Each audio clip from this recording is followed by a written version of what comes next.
Bien, chers frères, c'est un jour dans lequel la liturgie de l'Église affirme notre foi, c'est bien le jour de la Sainte Trinité. Ce matin, dans le bréviaire que le prêtre devait réciter, il devait ajouter au psaume des Audes, des rites plutôt, le symbole de Saint Athanase. Le symbole qui affirme d'une manière claire,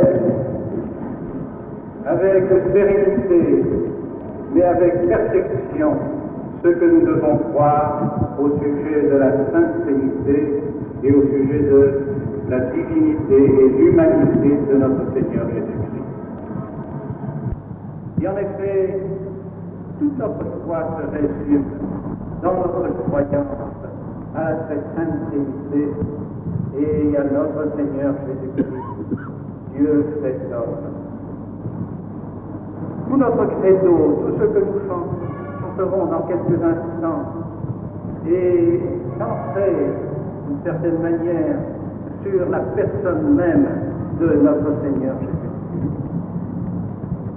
Jésus-Christ. C'est lui qui est notre Dieu, c'est lui qui est notre Sauveur. C'est par lui que nous irons au ciel. Il est la porte de la bergerie, il est la voie, la vérité et la vie. Il n'y a pas d'autre nom donné en ce monde par lequel nous devions être sauvés. Tout cela, c'est l'Évangile qui nous le dit.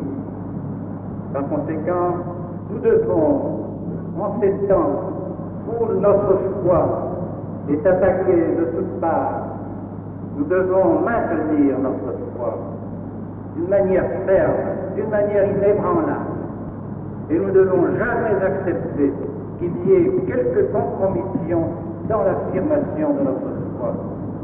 Et je pense que c'est précisément le drame que nous vivons depuis 10 ans, sinon 15 ans.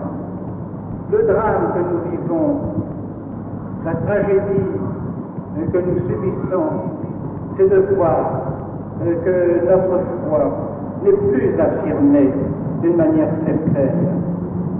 Et que par un faux œcuménisme, on en est arrivé d'une certaine manière à mettre toutes les religions sur le même pied, à apporter ce qu'on appelle le droit commun à toutes les religions. Or, ceci est profondément contraire à la vérité de l'Église, où nous croyons que notre Seigneur Jésus-Christ est notre Dieu et notre Sauveur, notre Rédempteur, où nous croyons que l'Église catholique, seule, a la vérité. Et alors nous en tirons les conséquences. Nous en tirons les conséquences pour notre vie personnelle, en respectant la religion que notre Seigneur Jésus-Christ a fondée. Car si les autres religions admettent très bien qu'il puisse y avoir d'autres croyants, d'autres groupes religieux, nous ne le pouvons pas. Pourquoi les autres l'admettent? Parce que ces religions sont des religions qui ont été fondées par des hommes et non point par Dieu. La nôtre, notre sainte et adorable religion, a été fondée par Dieu lui-même, par notre Seigneur Jésus-Christ. C'est lui qui nous a donné le saint sacrifice de la messe. C'est lui qui est mort sur la croix. C'est lui qui a voulu, le jour de la scène, refaire déjà d'une certaine manière à l'avance ce qui se passerait sur la croix, en nous demandant de le continuer tous les jours jusqu'à la fin des temps, faisant ainsi prêtre ceux auxquels il donnait le pouvoir de consacrer l'Eucharistie. C'est lui qui a fait cela, par sa propre volonté, par sa volonté de Dieu, car notre Seigneur Jésus-Christ est Dieu.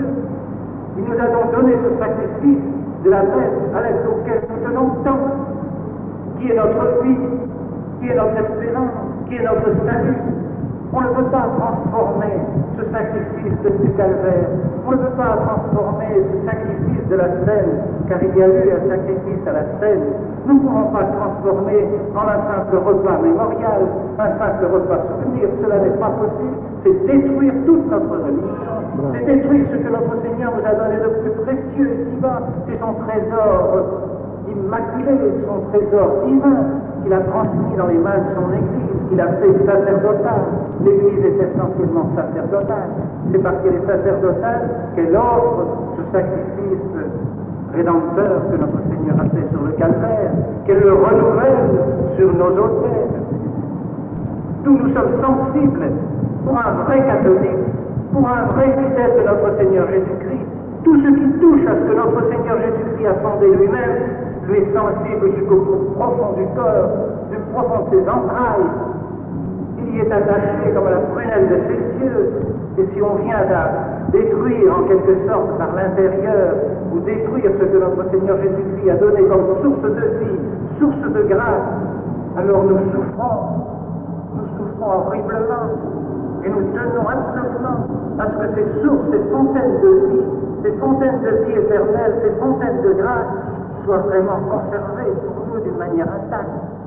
Et si cela est vrai du saint-sacrifice de la messe, c'est vrai aussi des sacrements. On ne peut pas toucher profondément aux sacrements sans les détruire, sans risquer de les rendre invalides et par conséquent sans risquer de tarir la grâce, la vie surnaturelle, la vie éternelle qu'il porte pour nous. C'est encore notre Seigneur Jésus-Christ qui a fondé ces sacrements. C'est pas nous, ce n'est pas nous, nous ne sommes pas maîtres des sacrements. Même le souverain pontife ne peut pas changer les sacrements. Sans doute il peut changer de rite, sans doute il peut changer ce qui est accidentel dans les sacrements. Mais jamais aucun souverain pontife ne peut changer l'essence du sacrement. L'essence du sacrement est fondée par notre Seigneur Jésus-Christ. C'est notre Seigneur Jésus-Christ lui-même qui s'est donné le soin de faire notre sainte vie, de nous donner ce que nous avons à faire, de se donner lui-même dans la Sainte Eucharistie, par le Saint-Sacrifice. Que pouvons-nous demander de plus? Quelle est la religion qui peut prétendre une chose comme la nôtre? Pourquoi? Parce que la seule véritable religion est la nôtre, et celle de l'Église catholique. Et ce qui est d'une importance capitale dans notre conduite, capitale dans notre religion, capitale aussi dans la conduite que nous aurons vis-à-vis de l'humanité qui ne croit pas à notre sainte religion. Ce qui est très important, parce que nous devons avoir précisément vis-à-vis de ceux qui ne croient pas, vis-à-vis de ceux qui n'ont pas notre foi, une charité immense, la vraie charité, non pas de les tromper en leur disant votre religion vaut la nôtre, ceci est un mensonge, et ceci est de l'égoïsme, ceci n'est pas de la vraie charité. Si on pense que nous avons une richesse profonde dans cette religion qui nous est donnée, alors nous devons avoir le désir de la communiquer aux autres, de donner cette richesse, et non pas de dire aux autres, mais vous avez déjà tout ce qu'il vous faut. Inutile de venir chez vous, vous avez une religion qui vaut la nôtre. Vous voyez comme ceci est d'une importance capitale. Et précisément, ce faux œcuménisme fait croire à toutes les religions quelles sont des valeurs de salut. Des valeurs de salut. Or, ceci est faux. Seule la religion catholique, seul le corps mystique du Christ a des valeurs de salut. Sans Jésus, on ne peut se sauver. Sans la grâce, on ne peut se sauver. Celui qui ne croira pas, dit notre Seigneur, sera condamné. Condamné. Nous devons croire à notre Seigneur Jésus-Christ pour être sauvé. Celui qui croira sera sauvé. Celui qui obéira à mes commandements aura la vie éternelle. Celui qui mangera ma chair et mon sang aura la vie éternelle. Voilà ce que notre Seigneur nous a enseigné. Par conséquent, nous devons avoir un désir immense, de communiquer cette foi. Et c'est ce qui a fait justement l'esprit missionnaire de l'Église. Si nous diminuons la force de notre foi, la fermeté de notre foi, c'est l'esprit missionnaire aussi de l'Église qui divise. Parce qu'il n'est plus nécessaire alors de traverser les mers, de traverser les océans, d'aller prêcher l'Évangile. Pourquoi? Laissons les gens, chacun avec leur religion, qui les relie cette religion les autres. Par conséquent, nous devons tenir à notre foi, tenir à l'affirmation de notre foi. Et nous ne devons pas accepter ce faux œcuménisme qui fait de toutes les religions des religions sœurs du christianisme. Mais non, elles ne sont pas sœurs chrétiennes. Voilà, je pense, ce qui est très important à affirmer de nos jours. Parce que précisément, c'est ce faux œcuménisme qui a eu trop d'influence dans le concile et trop d'influence après le concile. Et c'est ce qui fait qu'il y a les séminaires sourdistes Pourquoi les séminaires sont-ils vides? Pourquoi il n'y a plus de vocation missionnaire dans les congrégations missionnaires? Précisément parce que les jeunes ne sentent plus ce besoin de communiquer la vérité au monde entier et ne sentent plus ce besoin de se donner totalement à notre Seigneur Jésus-Christ, parce que notre Seigneur Jésus-Christ est la seule vérité, la seule foi, la seule vie. C'est cela qui attire les jeunes à prêcher l'Évangile, parce qu'ils savent qu'ils ont la vérité.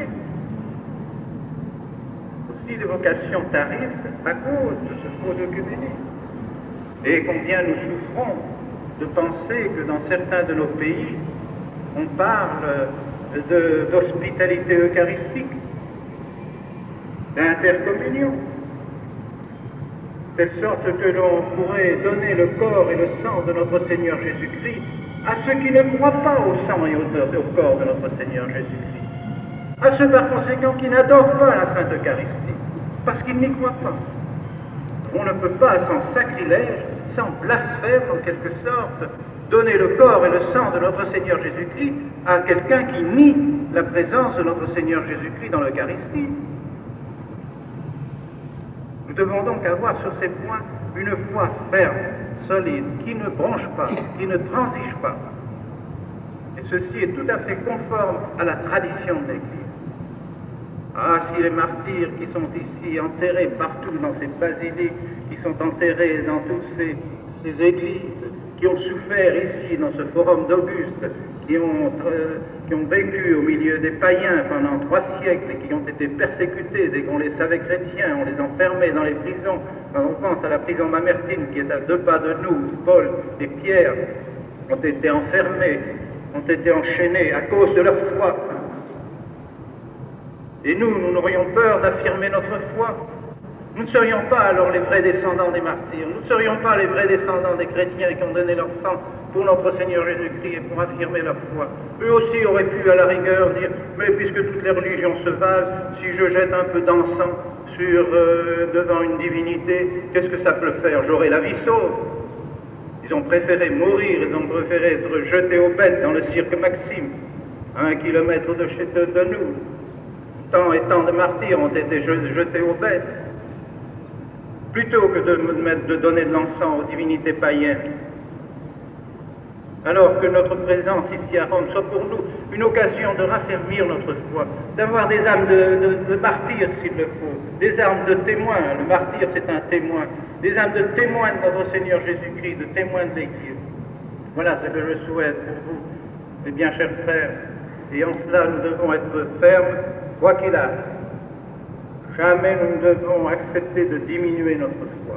Et s'il arrivait par malheur que ceux qui doivent défendre notre foi venaient à nous demander de la diminuer et de l'atténuer, alors nous devons dire non. Comme l'a dit très bien saint Paul, si un ange du ciel descendait, ou si moi-même je vous disais quelque chose de contraire à la foi, ne l'écoutez pas.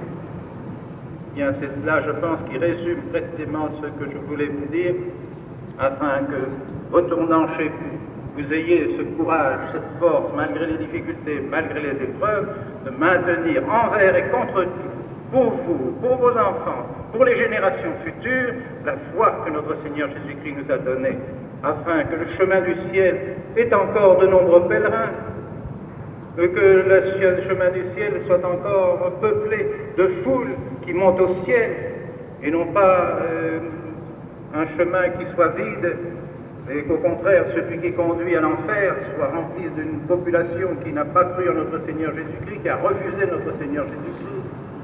Nous devons penser à cela, car le bon Dieu l'a dit, notre Seigneur l'a dit. Si nous ne croyons pas, nous serons condamnés. Demandons aussi à la très sainte Vierge Marie, elle qui est si bonne, si forte aussi dans la foi, de nous communiquer sa foi. Demandons-lui d'être notre mère et qu'elle, sur le chemin de la vie éternelle, qu'elle nous prenne par la main, qu'elle nous conduise afin de nous faire éviter tous toutes les embûches et tous les obstacles qui nous empêchaient de nous réunir un jour au ciel, comme nous sommes réunis aujourd'hui dans cette ville éternelle. Au nom du Père et du Fils.